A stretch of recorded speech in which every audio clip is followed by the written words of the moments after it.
Continuing from my last video where I talked about what was lacking in us as an audience, today I'm going to be talking about how we can read movies better and become a smarter audience. And you may be wondering, why should I care? I mean, not everybody wants to be a film critic, and I totally get that. But I think there are two reasons why maybe this will be helpful for you. The first reason is that it will bring you a lot of joy, because when you watch something in a movie and you notice something that has been done brilliantly, you will feel awesome. And I can share with you this one small instance when I was in first year of college and we had some script writing sort of class, and the teacher was known to be the cynical person who was always critiquing movies. And I remember asking him in this sort of Q&A session that we were having that if I dissect every single movie and I look at every single thing wrong with the movie, will I not eventually just be disappointed with every single movie and I will not enjoy it at all?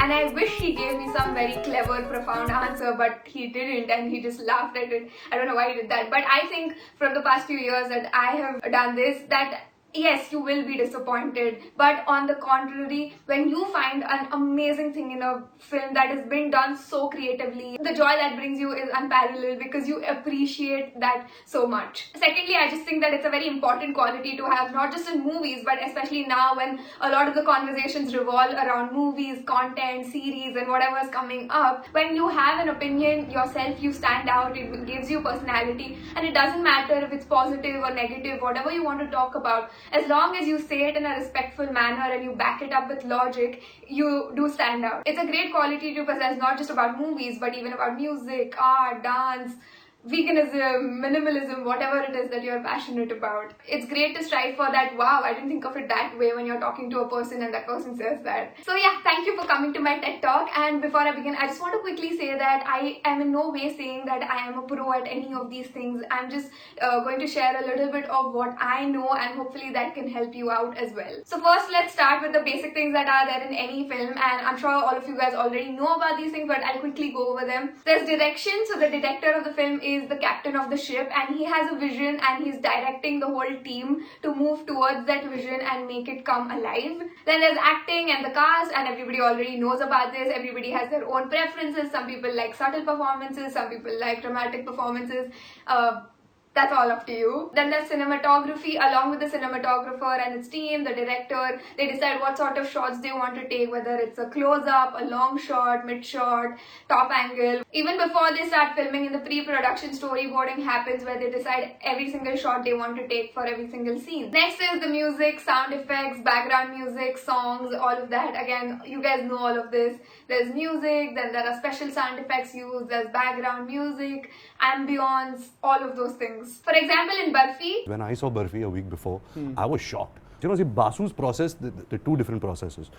Because his music and his CG and all just completely changes the film. Then there's the editing that happens in the post-production. There's a saying that goes like, there's a different movie in the writer's hand, there's a different movie in the director's mind, and there's a different movie on the editor's table. Again, the editing of the movie can make or break it. A movie like Rockstar was completely different before the editing, and many would even go to say that the editing saved it. So those were a few basic things in a movie, and obviously there are more like costumes and all of those things that you guys already know, so I'm gonna move on. Symbolism and hidden meanings are also things to look out for in a movie. They're super fun to watch if you catch them. It can be in color, in costumes, lighting, camera angles, position of objects, literally anything. So I'll give you two examples from two really popular films. First is Zindagi Na Milegi Dobara. One of the sequences in the beginning of the film is this Dil Dhadakne Do song going on with a montage of them getting ready and packing and going to Spain. So you see Arjun, Hrithik Roshan's character, packing, everything is neat, the clothes are folded and he's putting things away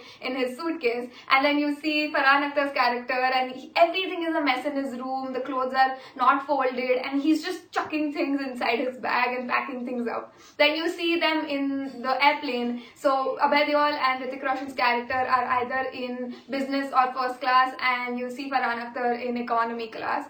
And Arjun, Hrithik Roshan character, he picks up the Fortune magazine, and you see Abhay Deol playing video games. So all of these are just talking a lot about the kind of people they are and also from what backgrounds they come from. The second example is from Kapoor and Sons towards the end, during the climax scene where all the secrets are coming out, they're all starting to fight with one another, and the weather in that time plays a really big role because it starts to become very grey, dark, moody, and as the scene unfolds and more things happen, it starts to thunder, and eventually at the end of that scene it starts to rain, and what was supposed to be a very happy happy, fun day where they take a family photo as a family is no longer like that. And I don't want to sound cheesy, but like the rain has washed all of that away.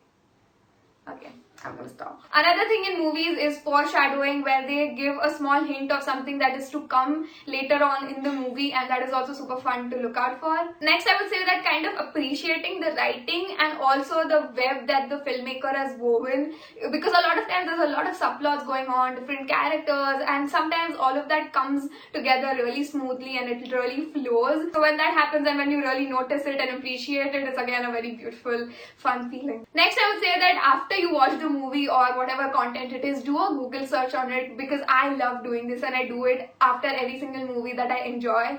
I Google the movie and I read up stuff that is by the director or the writer, discussing the movie and sharing their thoughts on whatever they've made. Because I think what happens is, before the movie is released, a lot of promotional interviews and all of those activities happen, and most of the time it is focused on the actor's life and what is going on in their life and what are their preferences and their techniques, but not a lot of focus is on the movie and the content and the making of it and what are the thoughts behind making of that movie. And it happens very rarely. For example, for Andhadhun that happened, where people were discussing the movie and not Ayushmann Khurrana's love life. Last extra step, I would say, if you really want to go the last mile, is to write down your thoughts and feelings after you watch the movie or the content, because that way you actually have it on paper and also your thoughts are not very jumbled, and you can sort of also see on paper what you kind of liked about the movie, what you thought was not so great about the movie and could have been better, and again that will also give you a more balanced view about the movie in case you really want to go the last mile.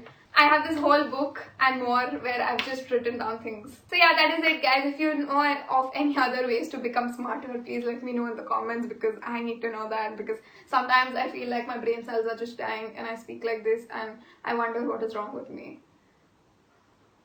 Okay, bye. If this video was helpful, make sure to hit the like button, subscribe to my channel for more such videos, and I will see you next time. Bye! Why was I hitting my hair? If this video was helpful, please give it a like button.